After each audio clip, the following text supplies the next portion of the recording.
घंटीधारी ऊंट। एक बार की बात है कि एक गांव में एक व्यक्ति रहता था। वह बहुत गरीब था। फिर गांव में अकाल भी पड़ा। लोग कंगाल हो गए। उसकी आय एकदम खत्म हो गई। उसके पास शहर जाने के सिवा और कोई चारा न रहा। शहर में उसने कुछ महीने छोटे मोटे काम किए। थोड़ा सा पैसा हाथ में आ गया और गांव से खबर आने पर कि अकाल समाप्त हो गया है, वह गांव की ओर चल पड़ा। रास्ते में उसे एक जगह सड़क किनारे एक ऊंटनी नजर आई।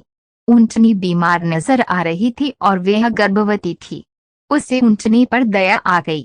वह उसे अपने साथ अपने घर ले आया।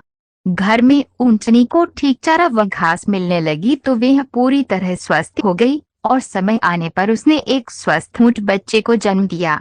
ऊंट बच्चा उस व्यक्ति के लिए बहुत भाग्यशाली साबित हुआ। इधर ऊंटनी खूब दूध देने लगी तो वह उसे बेचने लगा। वह उस ऊंट बच्चे को अपना भाग्य का सितारा मानने लगा। कमाई राशि से कुछ पैसों से उसने ऊंट के गले के लिए सुंदर सी घंटी खरीदी और पहना दी। धीरे धीरे उसके दिन फिर गए। ऊंटों के जीवन में आने से उसके जीवन में जो सुख आया, उसे उसके दिल में इच्छा हुई कि क्यों न वह ऊंटों का व्यापारी ही बन जाए। उसकी पत्नी भी उससे पूरी तरह सहमत हुई। वह भी अपने सुख के लिए ऊंटनी व ऊंट बच्चे की आभारी थी। उसने कुछ ऊंट खरीद लिए। उसका ऊंटों का व्यापार चल निकला। अब उसके पास ऊंटों की एक बड़ी टोली हर समय रहती। उन्हें चरने के लिए दिन को छोड़ दिया जाता। ऊंट बच्चा जो अब जवान हो चुका था उनके साथ घंटी बजाता जाता। एक दिन घंटीधारी की तरह ही के एक युवा ऊंट ने उससे कहा, भैया तुम हमसे दूर दूर क्यों रहते हो? घंटीधारी गर्व से बोला, तुम एक साधारण ऊंट हो, मैं घंटीधारी मालिक का दुलारा हूँ। मैं अपने से ऊंचे ऊंटों में शामिल होकर अपना मान नहीं खोना चाहता। उसी क्षेत्र में वन में एक शेर रहता था।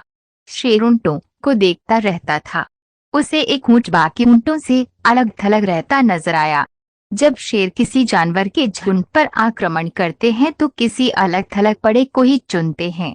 दूसरे दिन जब ऊंटों का दल चलकर लौट रहा था तब घंटीधारी बाकी ऊंटों से 20 कदम पीछे चल रहा था। बाकी के ऊंट झुंड में थे इसलिए शेर उनके पास आने में डर रहा था, पर अकेले ऊंट को देख उसे आसान शिकार का अवसर दिखा। शेर तो घात लगाए बैठा ही था। घंटी की आवाज को निशाना बनाकर वे दौड़ा और उसे मार कर ले गया। ऐसे घंटीधारी के अहंकार ने उसके जीवन की घंटी बजा दी। सीख है, जो स्वयं को ही सबसे श्रेष्ठ समझता है उसका अहंकार शीघ्र ही उसे ले डूबता है। धन्यवाद। ऐसी और कहानियों के लिए चैनल को सब्सक्राइब करें।